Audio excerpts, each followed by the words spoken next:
January 29th. We issued a statement saying this agreement helps solidify trade relationships with our neighbors who buy more made in America goods than any other market. Every segment of American agriculture benefits from this agreement. The Federal Communications Commission created the Rural Digital Opportunity Fund that will allocate more than $20 billion. These funds will go a long way toward reaching the last mile in rural areas with high-speed connectivity. Access to real-time market data, web-based business initiatives, educational resources for remote learning, telehealth services, and more will advance rural America into the mainstream of national and international competitiveness. The FCC also approved removing long-standing regulatory barriers to clear the way for unlicensed white space devices to deliver wireless broadband services in rural areas. The so-called TV white space devices operate in portions of the broadcast television spectrum not currently being used. It appears to be well suited to reach the last mile in rural areas with low population density and challenging topographies. Paper options.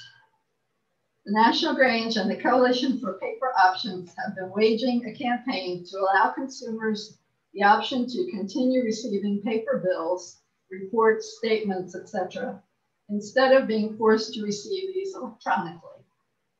A 2019 Toluna consumer survey indicated that 86% of Americans want the right to choose how they receive their communications. We've written numerous letters to Congress, op-eds, press releases, and tweets about the issue this year. Back in December, the Department of Health and Human Services issued a notice of proposed rulemaking which would allow states to import drugs from Canada.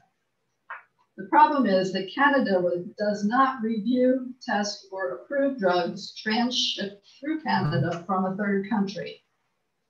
Those drugs may be produced in any country under any kind of conditions.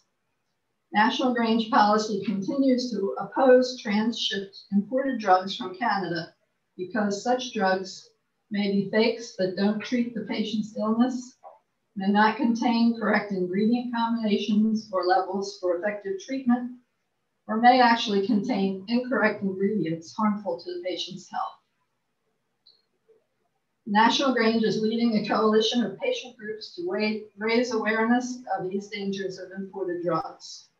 We've been concentrating on state legislatures that were considering bills to allow imported prescription drugs, cautioning that the assumption these medicines from Canada and certain European countries are safe is not correct.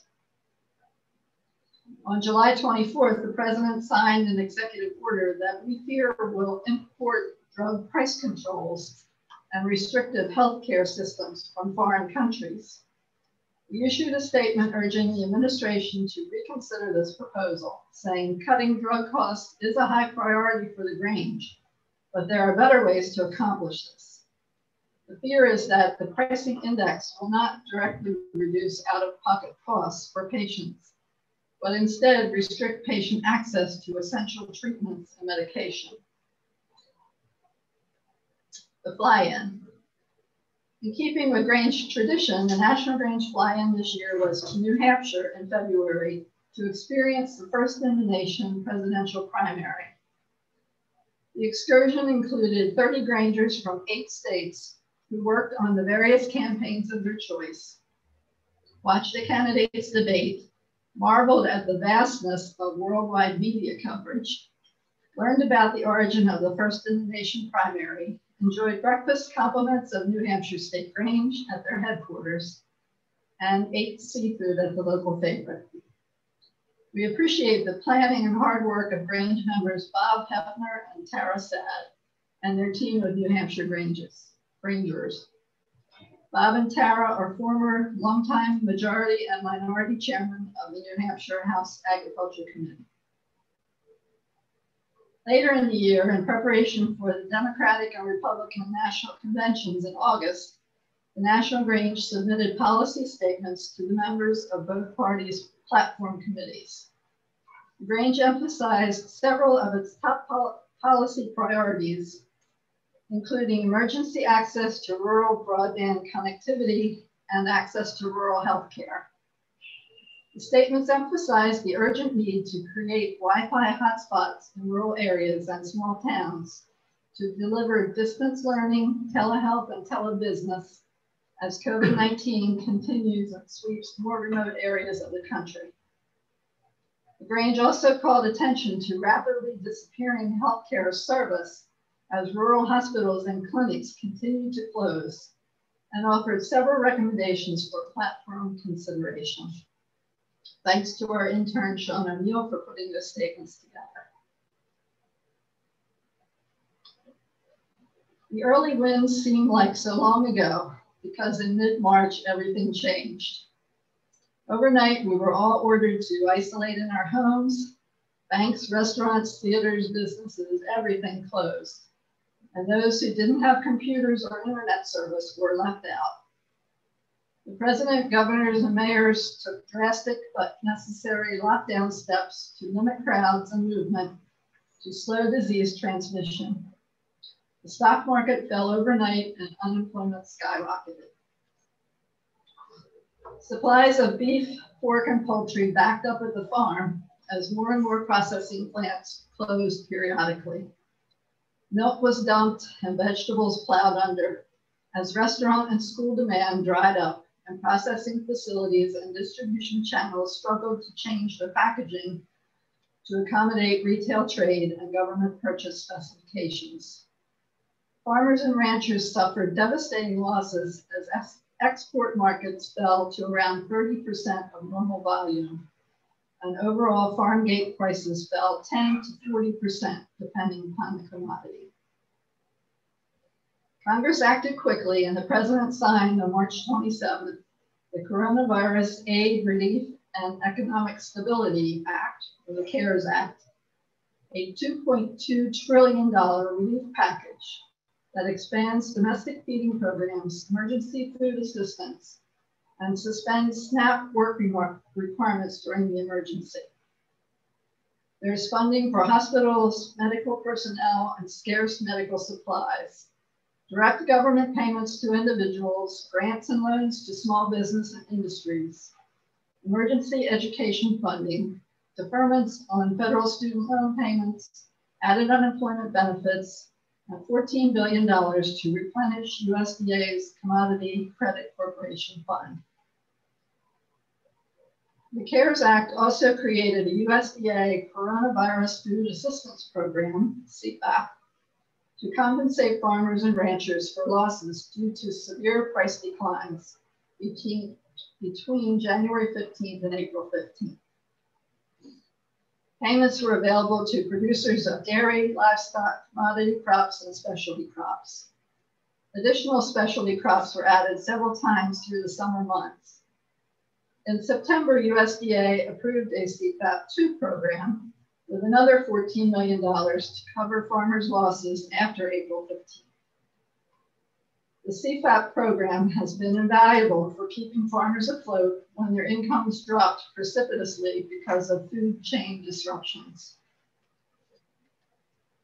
The coronavirus pandemic has reminded new generations of Americans just how critical and vital medical care and agriculture are to our very survival.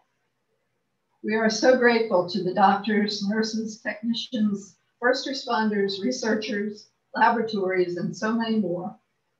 And we're reminded how fortunate we are to live among these heroes who think of others first. These were the first wave of essential worker designations. As the pandemic surrounded us, our first thought was, of course, about medical care. But then our second thought was about food.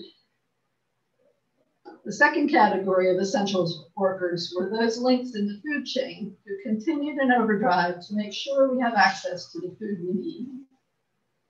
There was plenty of food available, but the challenge was to keep processing plants staffed and running with large numbers of workers while simultaneously preventing COVID-19 infections.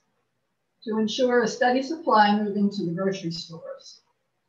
Closing down one plant, even for a few weeks, backs up production across the country, crashes prices paid to farmers, and leads to huge surpluses at the farm and severe meat shortages for the consumer. Hours of service rules were suspended to enable truckers to make their essential deliveries. National Grange joined Feeding America and the American Farm Bureau to urge the Secretary of Agriculture to create a vouchers program with enough regulatory flexibility that would allow farmers, instead of destroying their products that were not marketable, to send them directly to food banks. The new Farmers to Families Food Box program will help farmers cover the costs of harvesting, packing, storing, and transporting surplus farm fresh food to food banks. 5 million food boxes had been distributed by early June, and by September 30th, over 100 million boxes were provided to needy families. USDA also approved supplemental nutrition assistance SNAP program, 40% emergency benefit increases for eligible households across all 50 states and 3 territories. I hope that COVID-19 would have become a common enemy that brought us together as we tackled serious new medical, economic, and societal challenges. However, Americans seem to be as divided as ever. As the infection rate from the virus rises exponentially and the death rate climbs, the medical community is trying everything in its arsenal to mitigate this disease, and there is hope for vaccines to be available soon. Altogether, by April, Congress had passed 4 major financial aid packages for a total of $4.7 trillion that included direct payments to individuals, paycheck protection for idle workers, protective equipment for medical personnel and first responders, loans and grants for businesses, hospitals and schools, medicine and vaccine research, government commodity purchases, aid to farmers and ranchers, and much more.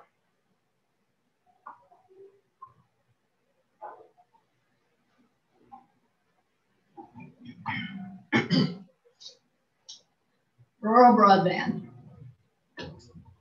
As their schools and colleges closed, rural students faced a huge obstacle to distance learning, connectivity.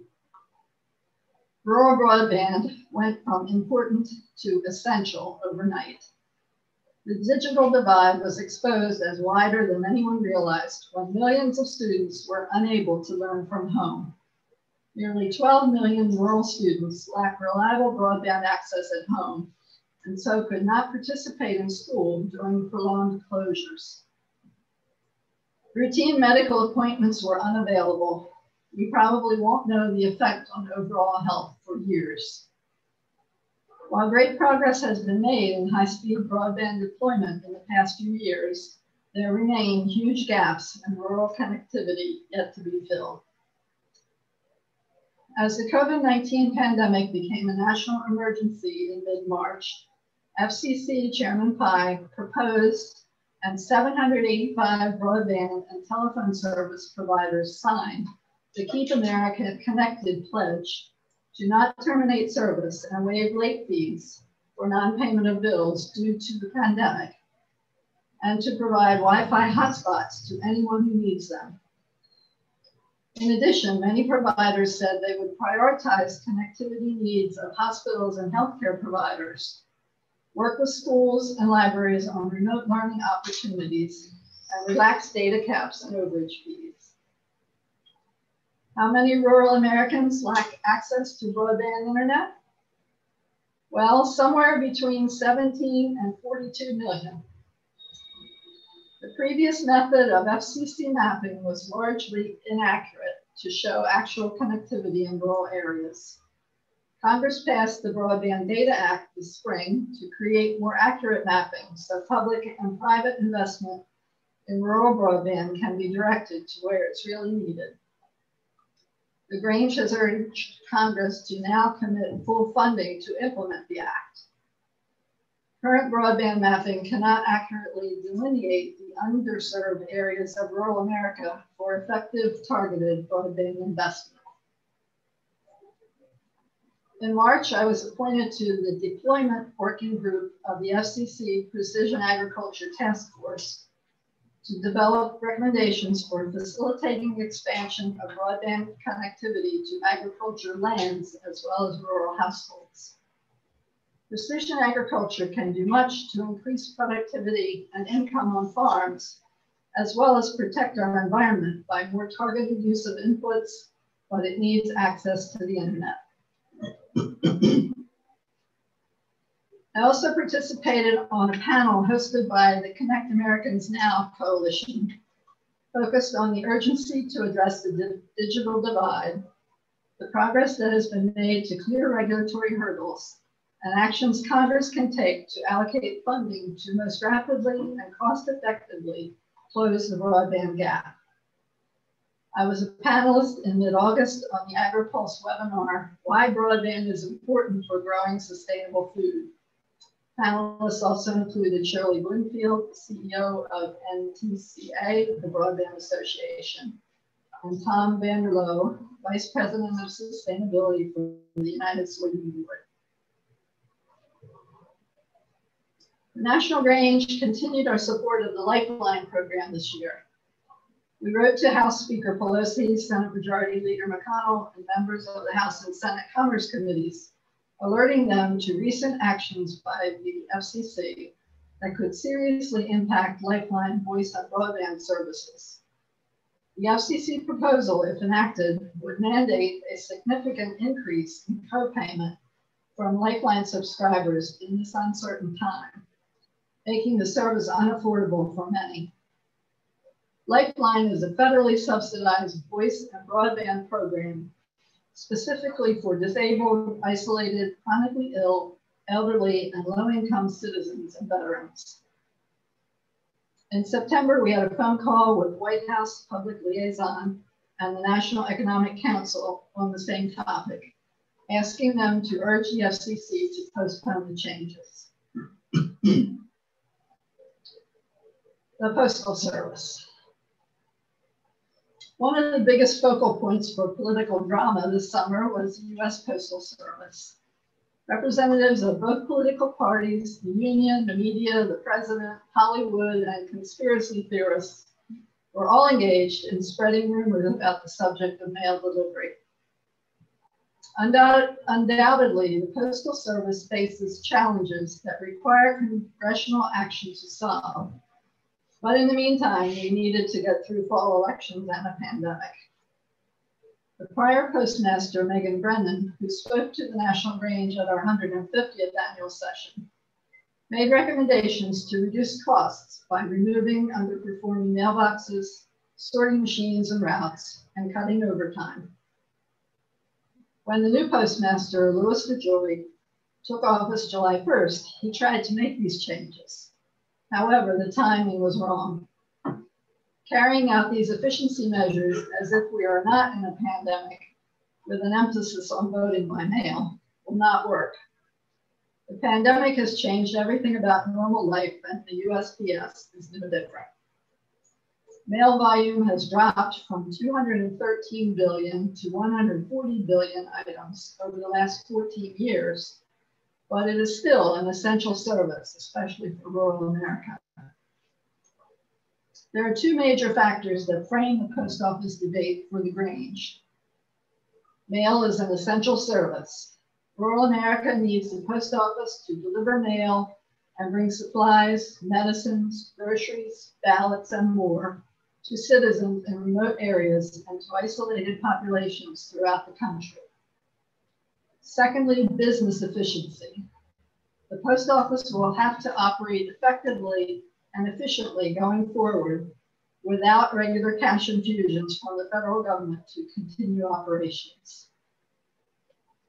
The National Grange and a group of business organizations petitioned the leadership of the Senate and House Homeland Security and Government Affairs Committees to include funding in the coronavirus relief package as necessary to keep the Postal Service fully functional during this crisis and beyond, And Congress did approve a $10 billion loan to the USPS in the CARES Act to assure its operation in the short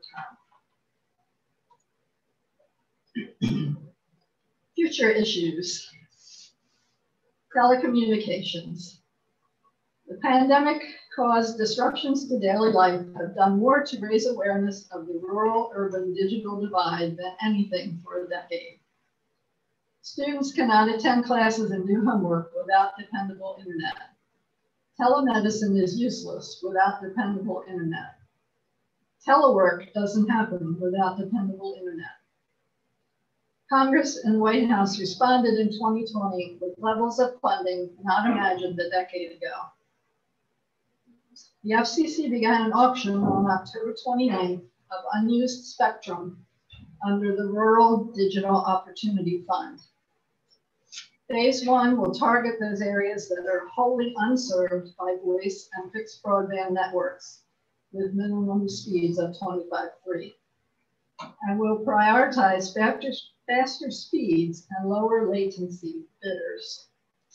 The Phase 2 auction in 2023 will target unserved locations identified through the Commission's new Digital Opportunity Data Collection or a suitable alternative data source, as well as any areas not won in Phase 1 that remain unserved. In total, the program will direct up to $20.4 billion over 10 years and will specifically target precision agriculture. USDA is also investing millions in broadband expansion through the distance learning and telemedicine grant program. K-12 Bridge to Broadband is a national effort to connect more students for remote and hybrid learning through a partnership with the nonprofit group Education Superhighway.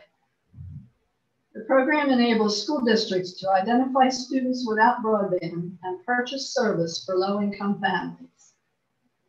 US Telecom, the Broadband Association, says its companies, in partnership with school districts and states, will work to identify student households that are unconnected but serviceable and will offer arrangements to connect students this school year.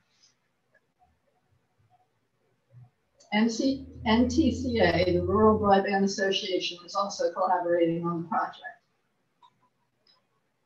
Challenges for the Grange in 2021 will be to assure that all these funds are used wisely and efficiently. Rights of way and access challenges are addressed, and the way is cleared for mixed technology systems to reach the last mile of rural America. Climate change is receiving more and more attention in the press and among legislators.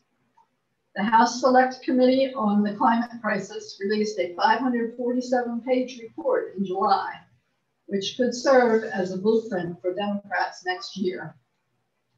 Their climate crisis action plan calls for net zero greenhouse emissions in the United States by 2050 and underscores a big role for agriculture conservation. It calls for greatly increased funding for working lands conservation programs, a reduction in agricultural emissions through nutrient management, rotational grazing, etc., support for next generation farmers, increased technical assistance to farmers, support for renewable energy, preserving farmland from development, and reduction of food waste. The Agriculture and Conservation Committees should review our present policy, determine if any updates or changes are needed so the Grange can be involved in the discussions. A related topic, carbon sequestration, has received interest in DC and in the presidential campaigns.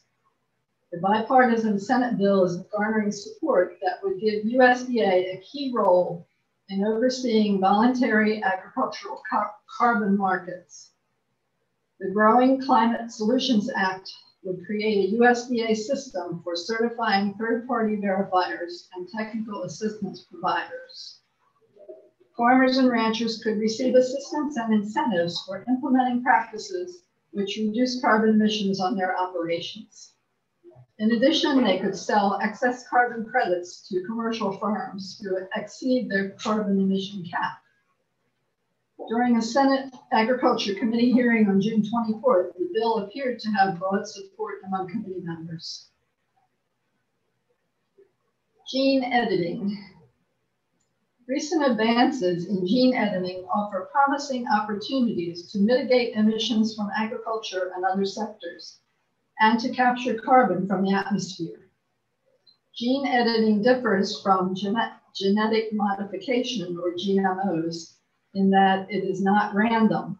The DNA is targeted, inserted, deleted, modified, or replaced in the genome of a living organism to change characteristics. A recent report from the Information Technology and Innovation Foundation, titled Gene Editing for the Climate, Biological Solutions for Curbing Greenhouse Emissions, concludes with a set of policy recommendations urging governments around the world to accelerate the development and deployment of gene-edited climate solutions by acting to, number one, eliminate unscientific regulatory burdens and barriers that hinder the development of safe gene-edited products. Two, increase investment in research and development priorities, such as advancing CRISPR tools, enhancing photosynthesis, and improving methods to measure soil carbon. Improve coordination of existing research and development efforts within the United States and around the world. And four, expand incentives that will spur the rapid adoption of novel gene-edited technologies. The Agriculture Committee should review our policy to support cutting-edge research that will improve agricultural sustainability and profitability.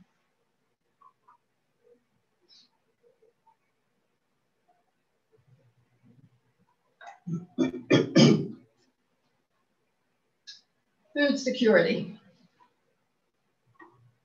On October 22nd, the National Grange hosted a webinar titled Innovation from Farm to Table, a discussion about agricultural innovation and its role in domestic food security, supply, and production. Panelists from Tyson Foods, the National Cattlemen's Beef Association, the Farm Credit Council, and Feed the Children discussed this broad topic from their various viewpoints. Food security includes everyone having enough to eat, of course, but it also involves farmers earning enough to stay in business, government not over-regulating normal agriculture practices, advancement in scientific research and reliance on sound science, not popular opinion. It includes reducing food waste, preparing for climate change, water and soil conservation, and animal welfare. Food security was identified by National Grange delegates several years ago as a top priority, and it will continue to be a focus in the coming year. Election results. This was written before the election. The occupant of the White House could drive major public policy initiatives during 2021, the first year of the term, as presidents historically tend to be most successful passing their agenda in the first year. Watch the role the newly elected vice president plays during 2021. Will he or she lead Congress or vice versa? The VP may become more of a policy driver than normal. Control of the Senate and House next year will determine whether the president's policy initiatives see the light of day. If the Senate, House, and White House are held by the same party, policy initiatives will move at warp speed. If the Senate and House are held by different parties, this will serve as a check and balance on policy initiatives, no matter which party occupies the White House. Coronavirus and the economy. These are the two elephant in the room serious concerns facing everyone in the world right now. How many viral waves will engulf the planet over what time period? Will there be enough food, and can it be distributed to those in need? The answers will drive public policy initiatives in 2021. Then once the viral infection rate subsides, What will it take to rebuild our economy over how many years? Few expect major changes in foreign policy for 2021. Food policy initiatives are more likely. Will the temporary food policies permitted during the pandemic be made more permanent? These include relaxed rules to encourage direct farm-to-consumer sales, allow truckers delivery flexibility with the 24-hour rule, expedite donations to food banks, and more. However, if all three branches of government are controlled by one political party, some out of the ordinary food policies will likely emerge. Trade could become even more of an economic and diplomatic challenge. Healthcare will consume most of the Grange's public policy time in 2021. COVID-19 therapies and vaccines, and who gets vaccinated in what order, will be both medical and political questions. How much insurance at what price will patients be able to afford? Drug pricing debates will escalate.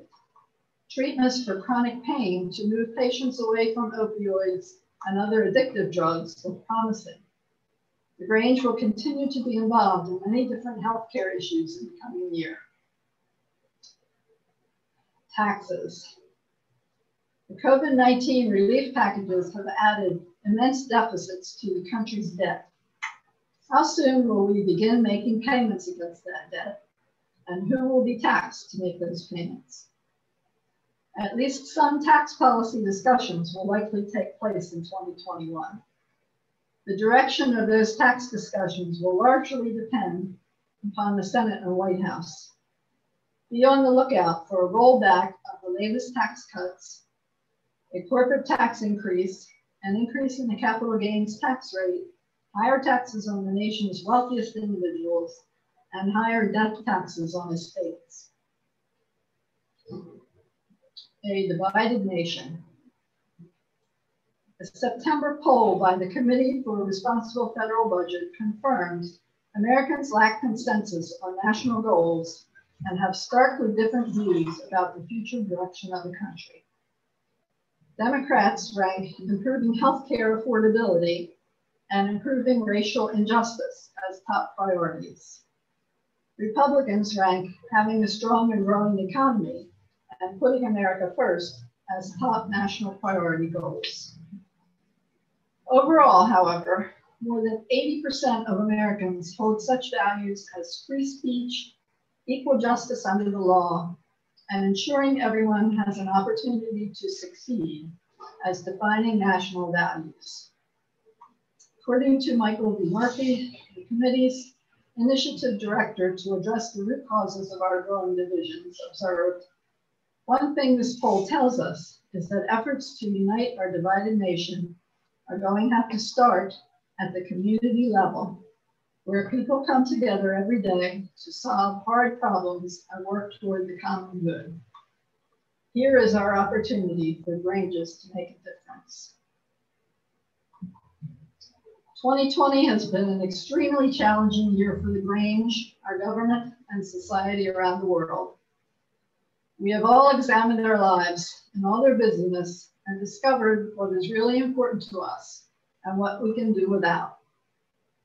Many of us have learned how blessed we are and how small gestures of help to our neighbors can be life-saving. The Grange has stood strong, persevered, and shown itself to be essential in hard times as well as in good times. In these tumultuous, trying times, let us commit ourselves to the words of George Washington. Okay. The welfare of our country is the great object to which our cares and efforts ought to be directed. And I shall derive great satisfaction from a cooperation with you in the pleasing though arduous task of ensuring to our fellow citizens the blessings which they have a right to expect from a free and equal government. Thank you.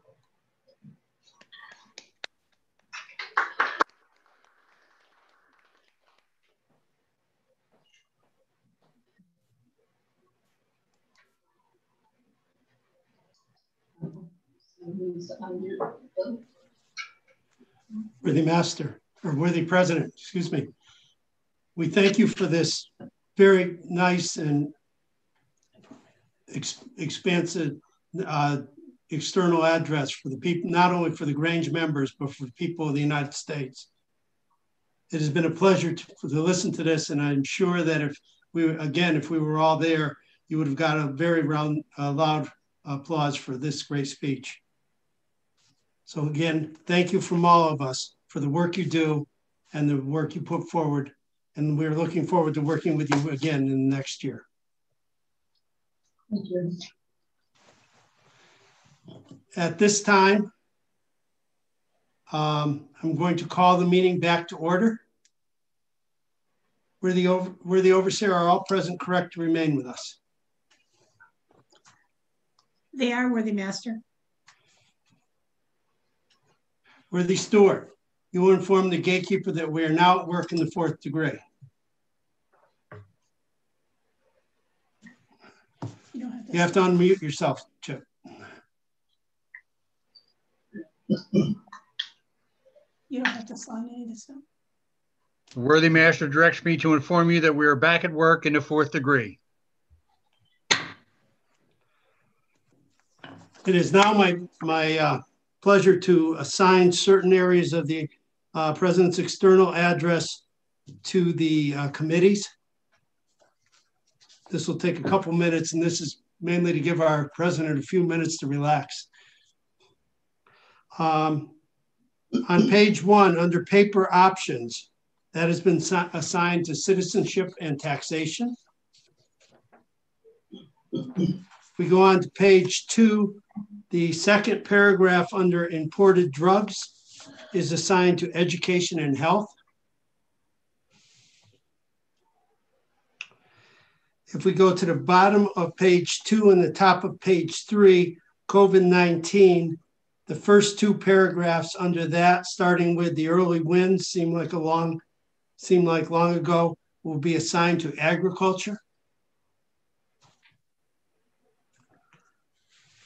Farther down on page 3, where it says, where it'll be the next to last paragraph on that page, the second category of essential workers, that is assigned to both the Agriculture Committee and Labor, Judiciary, and Transportation. The last paragraph on that page, the National Grange Joint Feeding America, is assigned to agriculture. On page 4, under rural broadband, the first 2 paragraphs are assigned to education and health, as well as citizenship and taxation. And the third paragraph is assigned to citizenship and taxation. Going on to page 5, under U.S. Postal Service, the last 3 paragraphs on that page, starting with mail as an essential service, is assigned to labor, judiciary, and transportation.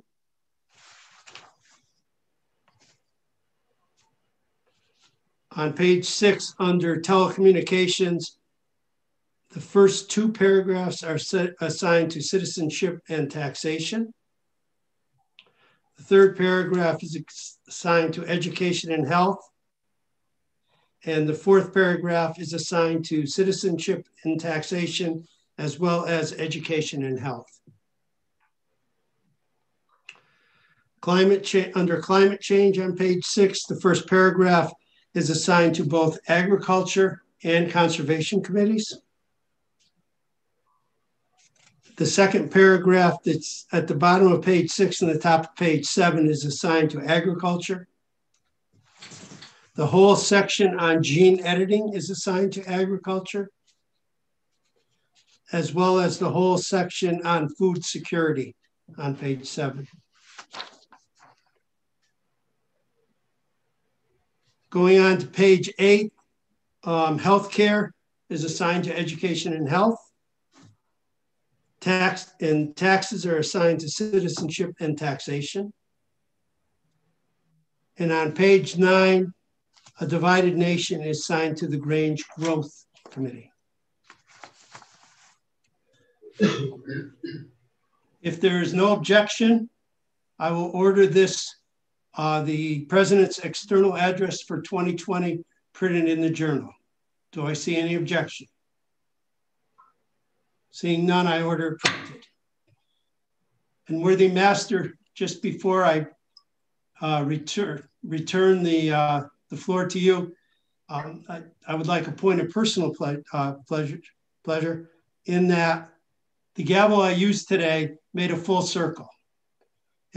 48 years ago, it was given to me as the youth master when the Grange was in Connecticut, and I got to use it again in our national session. So I did keep my manual or my gavel. Thank you, worthy master, and I return the floor to you. Thank you. We will take a break soon, but first we want to do the election so you can break on your voting. So I will now open the floor for suggestions for executive committee position. This will be the seat held by Brother Leroy Watson. Do I need to read the rules? Anybody request to hear the rules again for our suggestions and election process? Okay, we'll proceed. Worthy Master, I would like to suggest Pete Pomper. Name of Pete Pomper has been suggested for executive committee. Worthy Master, this is Lynette. I would like to suggest Leroy Watson. Name of Leroy Watson has been suggested for executive committee. Are there any other suggestions? Worthy Master, Harry. I would like to suggest the name of Joe Goodrich. Name of Joe Goodrich has been suggested. Worthy Master, Sister Debbie. I would like to suggest the name of Chris Heath. Chris Heath has been suggested.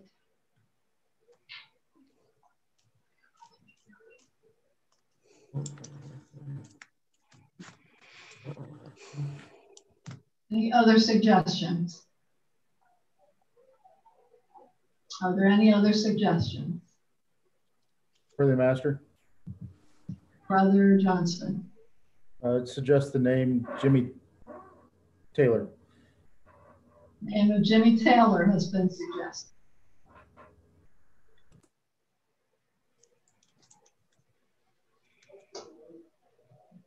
Are there any other suggestions? Do you vote again?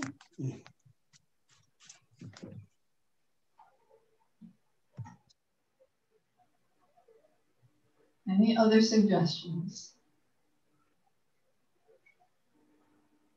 Okay, we'll take a brief break while the ballot is being prepared, and watch your email. It will come through in your email, and you will vote your choice. There will be a space for write-in,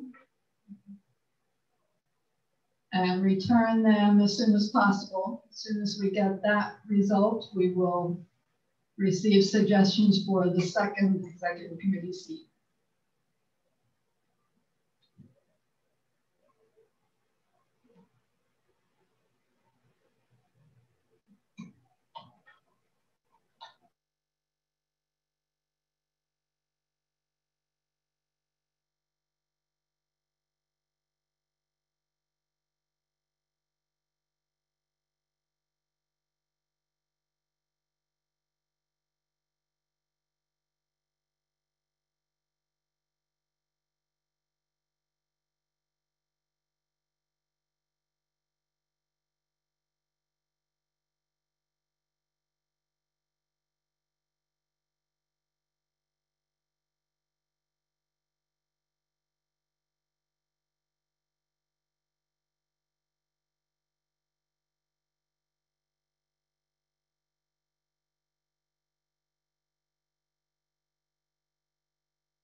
We need some background music.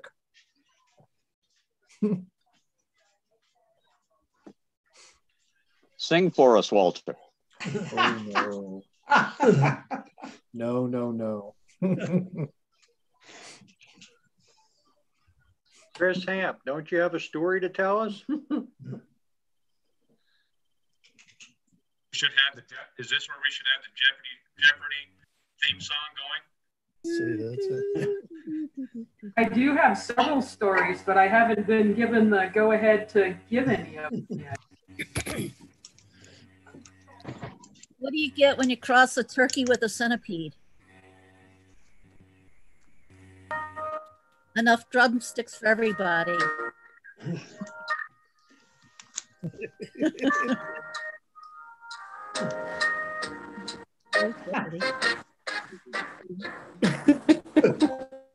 Joe, your voice sounds like you've been breathing helium.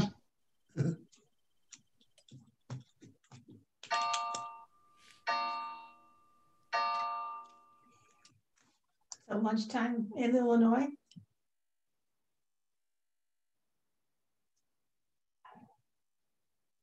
She never got back to me.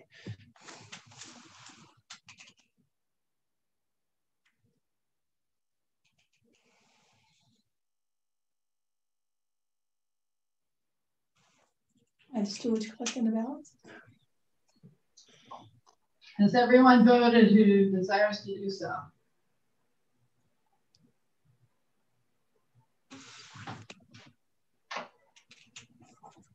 Green thumbs up. Green thumbs up. Okay. I declare the ballot closed.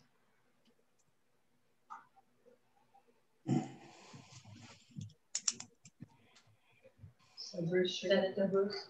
Yeah. The worthy high priest will receive the vote totals. Worthy President? Yes, Brother Joe. Worthy President, when I went to vote, I don't believe there was a write-in option on the ballot. I would like to request a ruling on whether or not this ballot is valid. Nobody.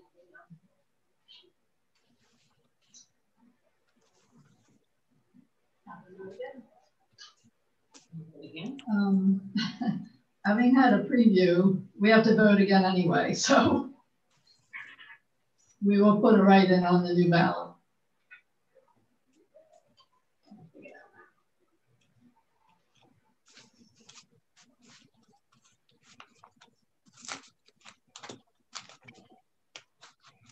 So don't send this to Bruce?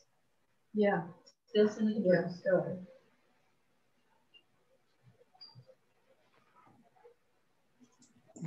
Worthy Master, Worthy Overseer. before you announce the ballot, would you call us back into session? You put us at ease and. Oh, I did.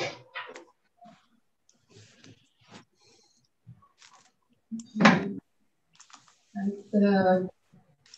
declare the Grange back at work in the 4th degree.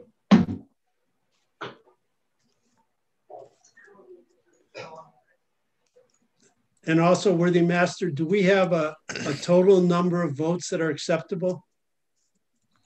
Did we have that count?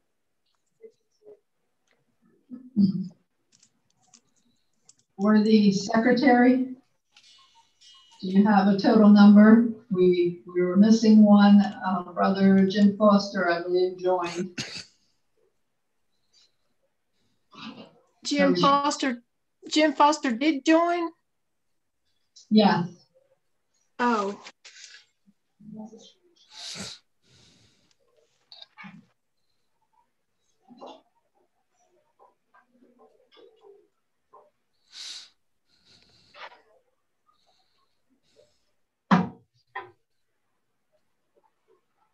There's a little at 3 p.m.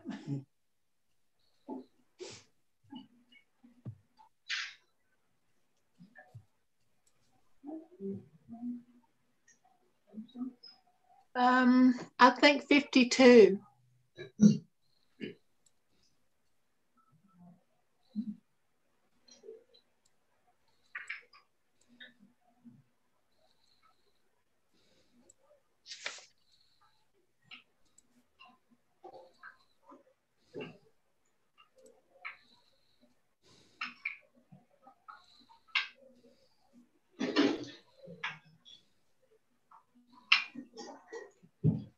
I don't see where you were doing right now.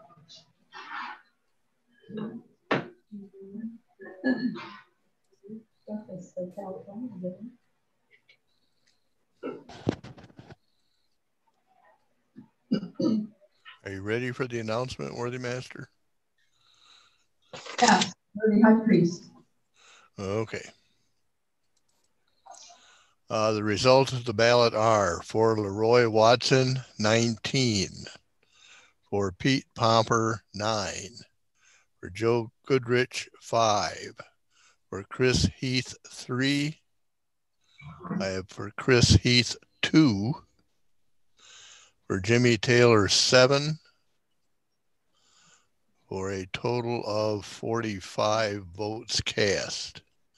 Nothing for other.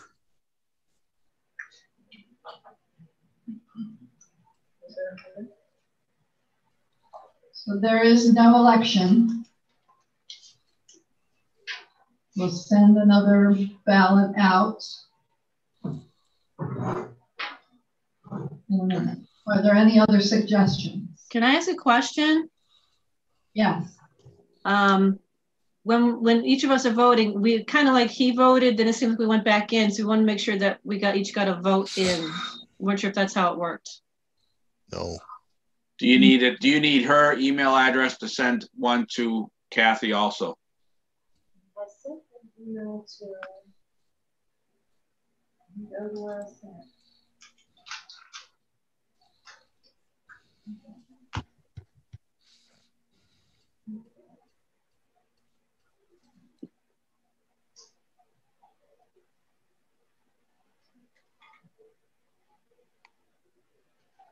we thought we sent one to every person.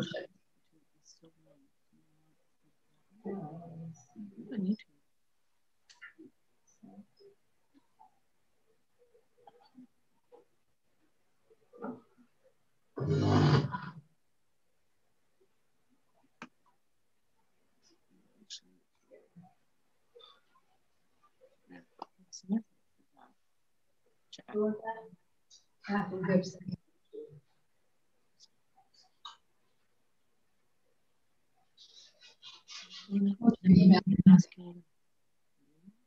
Oh, but you weren't on. I have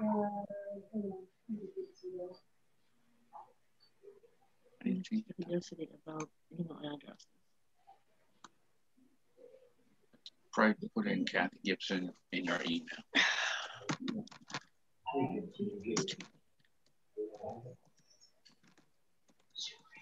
What is her email address? Kathy, what's your email? We're sending it to Stephanie now. Okay. In chat. Thank you. Thank you. No, I spelled it wrong. Damn. I spelled it wrong. She spelled it wrong. She spelled it wrong. Activities. Is that right? Yeah. Activities.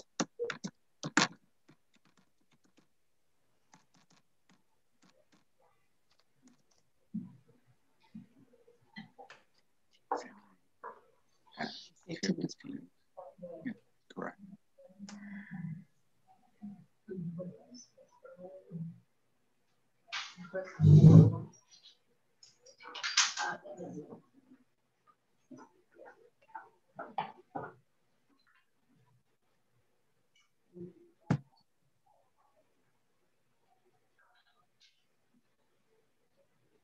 She's on here. Oh, it's still. Okay.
I got it. Our email address is Ms. Bell. Butter. Okay. Are you ready to vote again? Yes. Okay. Are there any other suggestions? The second vote for the seat occupied by Leroy Watson is on its way.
Is Joe's email address jstuck? Did he use jstuck as dastategrange.org? That's probably it. He got your last email. Yeah, it's not. I'm not going to use that email address. I'm just not going to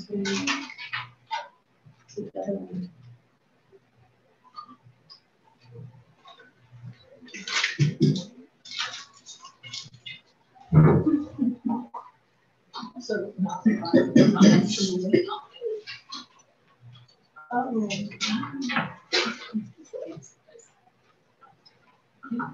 worthy lecturer, do you have a fun moment for us while we're waiting?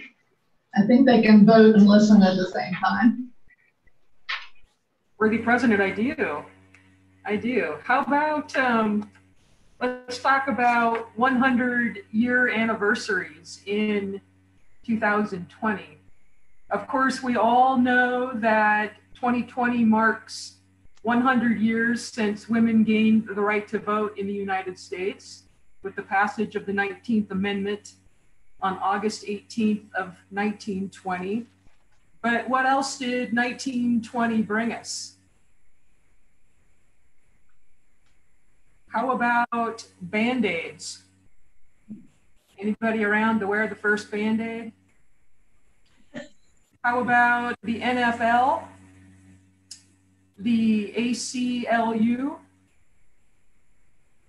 with a nod to our host, not host, Pennsylvania, the first radio station, KDKA in Pittsburgh, 100 years ago. How about the tricolor traffic light? the first time that amber was added to the traffic light. Jungle gyms, which I understand are no longer PC. The Rorschach ink blot test. Eddie Bauer, for those of us that enjoy the outdoors, everybody's probably got something with Eddie Bauer on a label hanging in the closet. Baby Ruth candy bars. So here's a little bit of a trivia with Baby Ruth candy bars. Everybody thinks that they're named after Babe Ruth, the baseball player. However, they were named after Ruth, who was the youngest daughter of President Grover Cleveland. However, 1920, for those of you that know your history, was 24 years after Grover left the White House.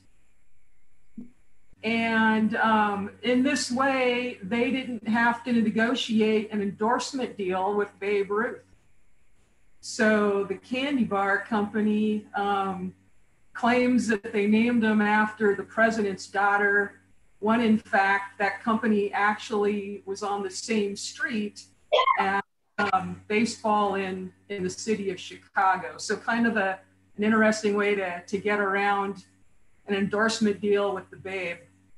And then the last one with some trivia involved is Rubbermaid. Rubbermaid's been around for 100 years, but for extra credit and a prize, who knows what Rubbermaid's first product was? In other words, the first product was not containers that we would know them for today mostly. Missing lid. I've got gloves that have come in on chat. Anybody have anything else? We're the, Christine, Kevin Cuxley from Nebraska. Yes. I have something to share. I can figure out how to make it full screen. Do you have the answer to the question? Actually, no, what I have to show everybody is in honor of the 19th Amendment. I have two things that are in our possession. This belonged to my grandmother. Women's Suffrage Party. Women's Suffrage pennant. Beautiful. 1920. Beautiful. Her name is written on the bottom of it. It's in excellent condition. That is. And I have one other thing that is the only copy that's known to exist in Nebraska. And this is a fundraising women's suffrage cookbook that was put out with Grange members on recipes. And it has the names of people who submitted recipes, where they're from, what Grange they belong to in Nebraska. And what makes it noteworthy is, of course, back in those days, there was no directions on put in the oven and cook for 30 minutes at 400 degrees because no one had electric ranges. So my speculation is that probably they had instructions like put in 3 cow pies or a bushel of cobs and cook for an appropriate amount of time. I don't know. But anyway, there are some members, family members' names in here that I recognize from the Broken Bow area and around the state. So I called the State Historical Society. They never were aware of the existence of this book. So to my knowledge, it's the only one in existence in Nebraska. That's fabulous. Sister Amanda, I think it's time that we do another Cultivating Connections with some Sister great... Chris? Yes. Sister Chris? Yes. What about the answer for your Rubbermaid? Is it spatula? It is not. I've gotten some interesting answers, but nothing is right. Oh, yes, I do have one that's correct. So I need Debbie and Royal, did you use Google or did you know this? I'm getting the look like they got caught with looking it up. I'm getting looked it up. The answer is toy balloons. So Rubbermaid's first product out of the gate 100 years ago was toy balloons. So that takes us through the list of things that had an anniversary of 100 years ago. And that's the first one of these little breaks I've got prepared. So it looks like Sister Betsy's back at the podium. I'm not sure if that means she's ready to go, or are you looking for more time, Betsy? I think, give me a minute to close the ballot. Has everyone voted who desires to do so?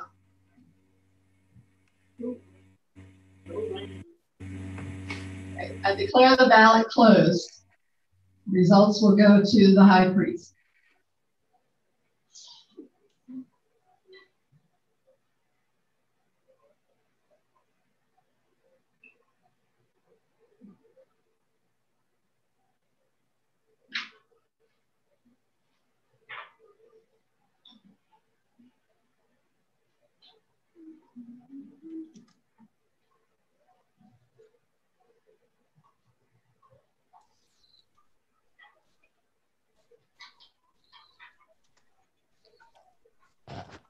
Still waiting.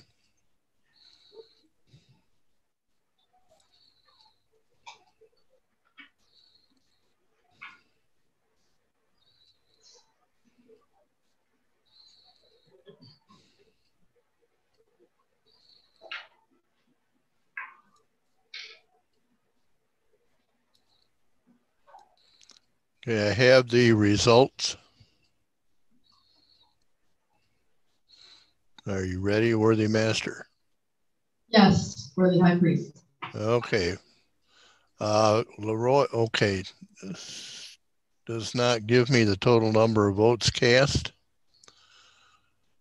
I have Leroy Watson 23, Pete Pomper 8, Joe Goodrich 7, Chris Heath 1, Jimmy Taylor 8, and I have an other which says 1, but I don't see anyone listed.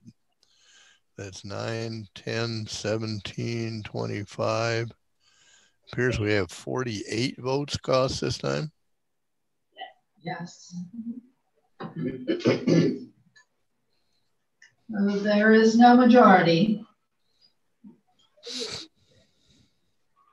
Who was the write-in? Write-in was Walter Hartley. We will send the ballot out again. Are there any other suggestions?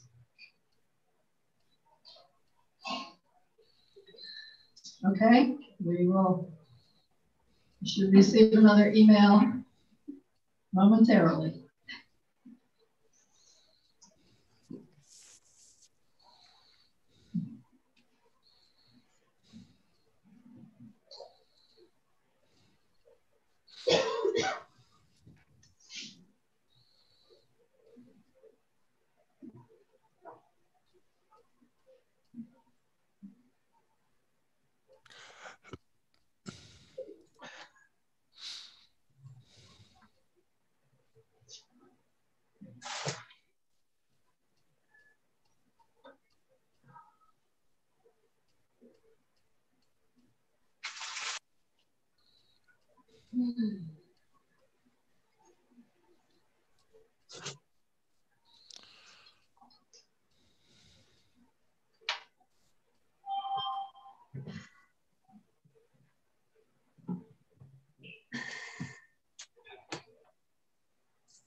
Davey, did you get it? I just sent it.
She said she got the ones that you forward, she gets she said just keep doing that. She's not getting them.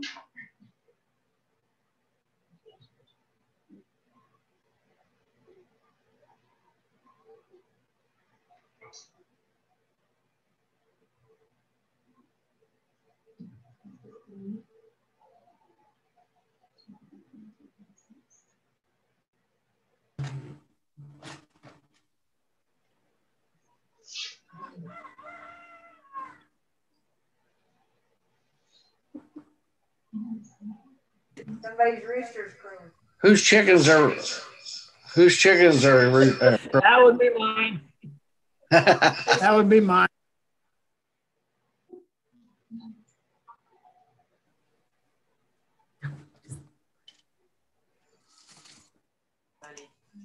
Are them pet chickens?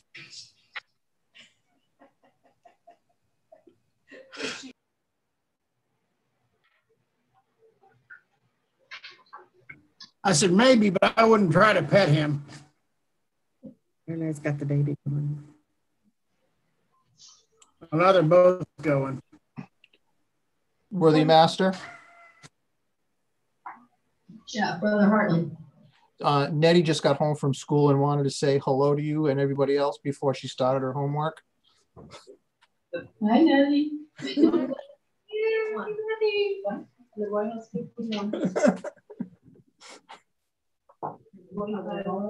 Miss you, Nettie.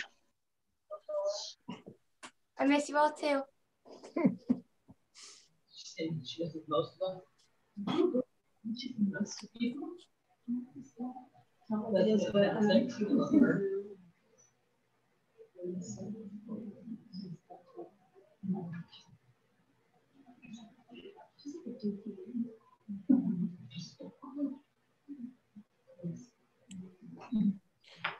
She wants to know if this counts as attending her third national.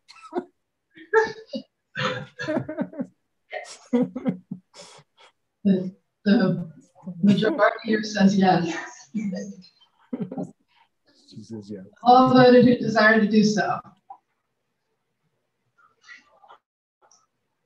I declare the ballot closed.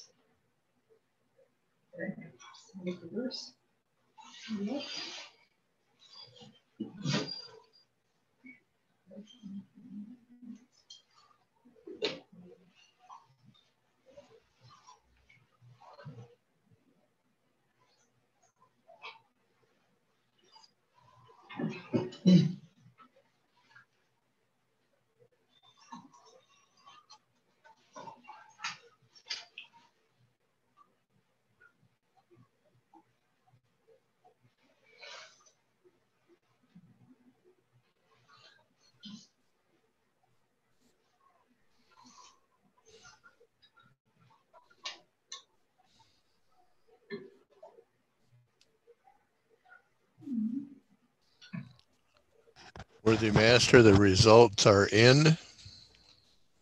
Worthy High Priest. I appear to have 46 ballots cast. Leroy Watson, 24. Pete Pomper, 7. Joe Goodrich, 9. Chris Heath, 0. Jamie Taylor, 5.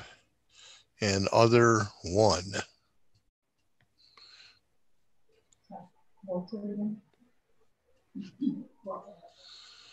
According to this, it's 52.17% for Leroy Watson.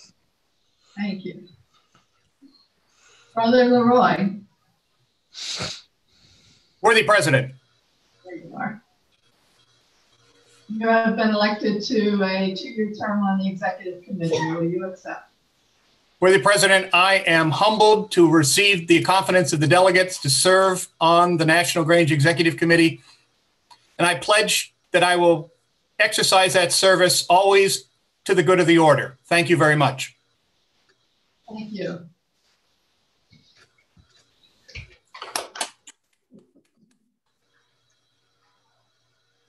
Now we'll proceed to the election for the second executive committee seat, currently held by Susan Noah. Are there any suggestions for executive committee?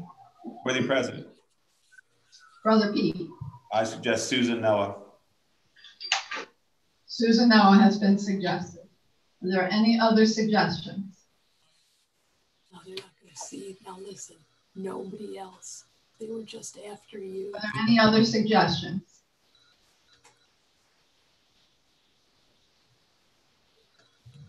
Are there any other suggestions? Somebody should say, oh, Pete, Joe, Chris. I will prepare the ballot and you'll receive the email. All the people were really, again, Jim Taylor, Pete, Joe Goodrich from Vermont. They didn't want you there either. I think they want Susan to stay.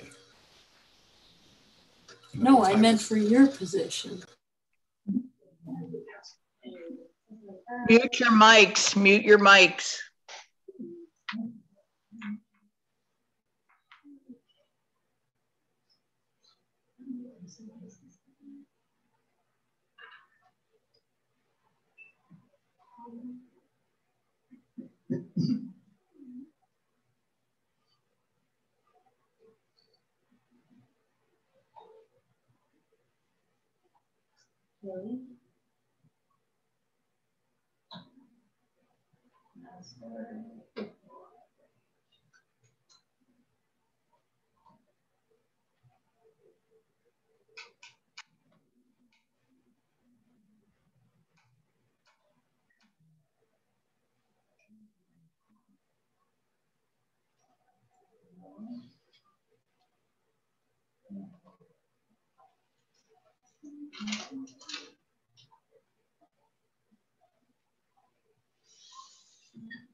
It's gone.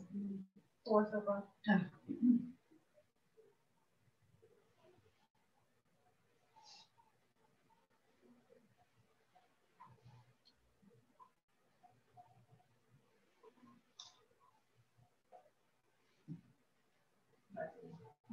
Mark asked how they're approaching committees regarding their consent calendar items, and if there's an email list that can be sent out.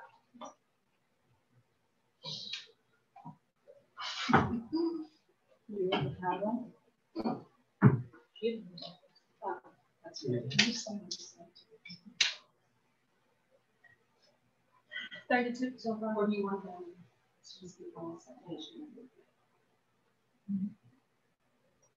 That's the one.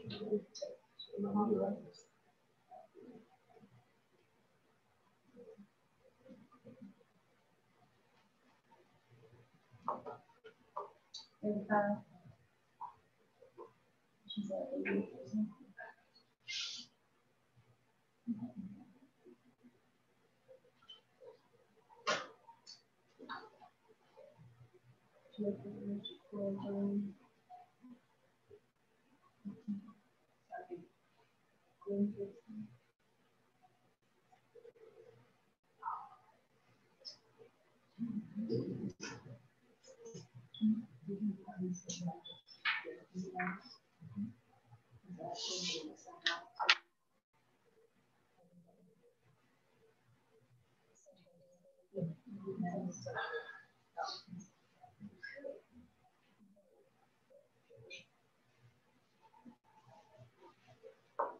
You don't have to do that now.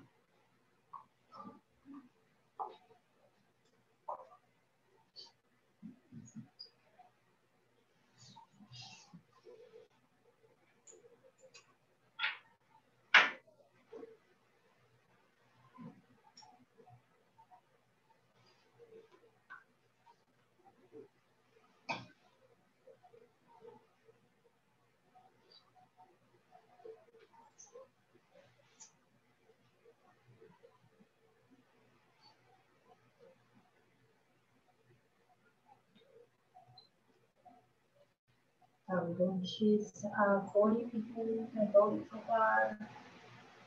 I sent it to both of them. Susan should have it. I just sent it back. 40 have voted. She's at 90%.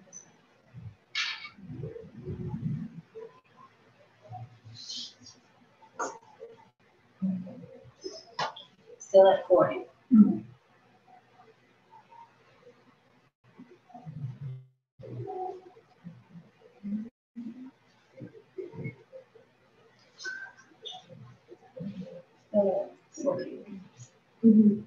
Have all voted who desire to do so? I haven't received it yet. My wife just received hers. Kathy just received hers. Okay. Billy? Billy? Not yet. You haven't got it. Chris said he chose more of this one. I haven't got mine yet either. Send it in.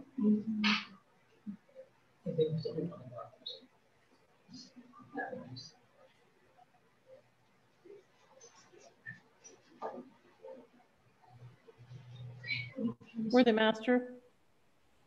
Yeah, I haven't gotten the email either. Sue Roy? Neither have I, Worthy Master.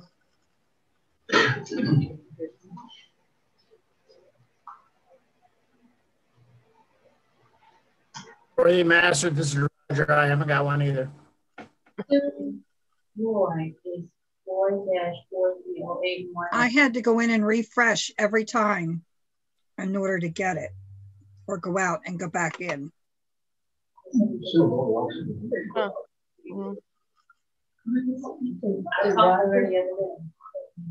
Did Roger say who else said that they didn't get it? Roger? Roger, did you say you didn't get it? I refreshed mine and I still don't have one. This is Alan. I haven't gotten mine either. No, I haven't gotten mine either, and I've been refreshing. It does take it longer to get to the West Coast, you know. It's the digital divide.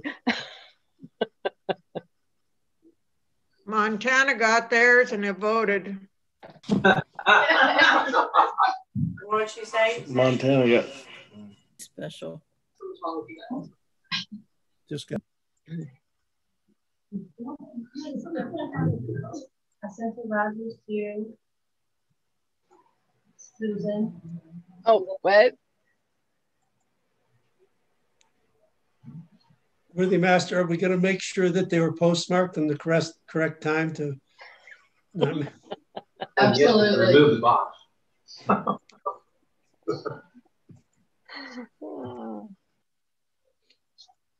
46 votes. Okay. You better check and see if this voting system was made in Canada or not.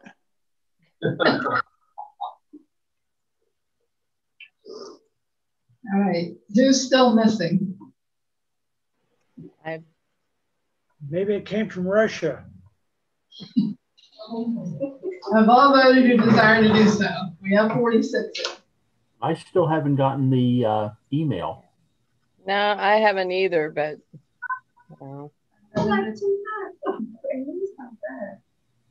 I got mine, Worthy Master.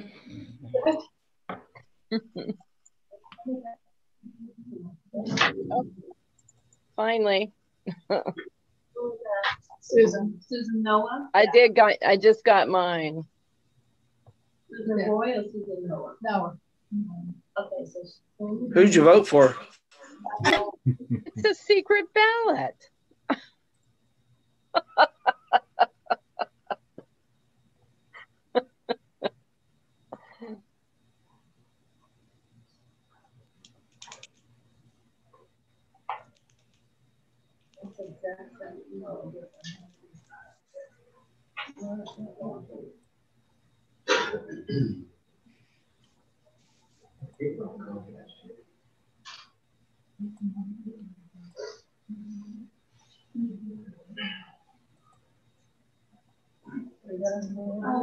Where are we at now?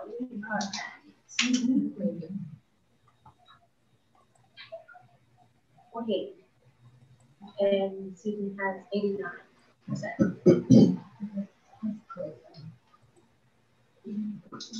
Have all voted who desire to do so. I declare the ballot closed.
Oh, you ready for the meeting right now?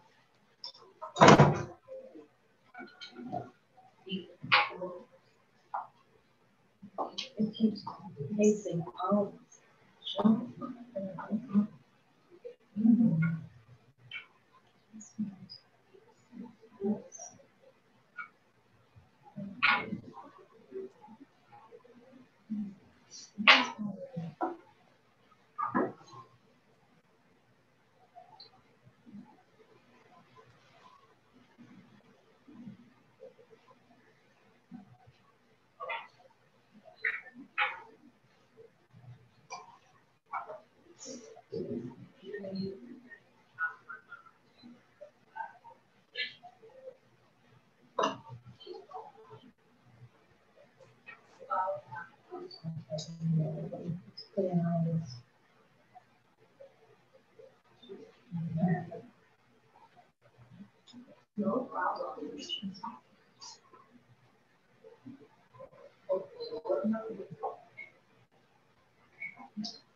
Technical difficulties. Worthy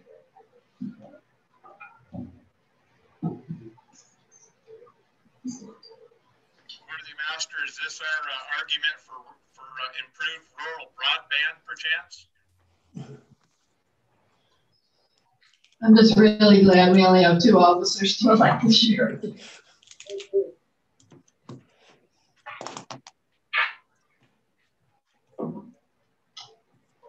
It's sent, I'm just sending them the Worthy Master, the results are in. Worthy High Priest. Okay, I have 43 for Susan Noah and 5 for others. That's a 89.58%.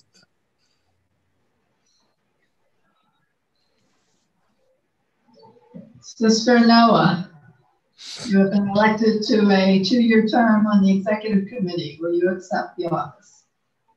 Worthy Master, it is my distinct pleasure to accept. I have thoroughly enjoyed the last 2 years, and if I will continue on and try to do my best for the National Grange and the Grange organization. Thank you.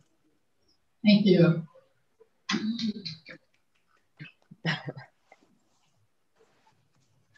All right, we're going to take a 10-minute break after that struggle. Yeah, 10 minutes. We'll be back at 2:56 Eastern and begin with the Agriculture Committee. I declare a recess.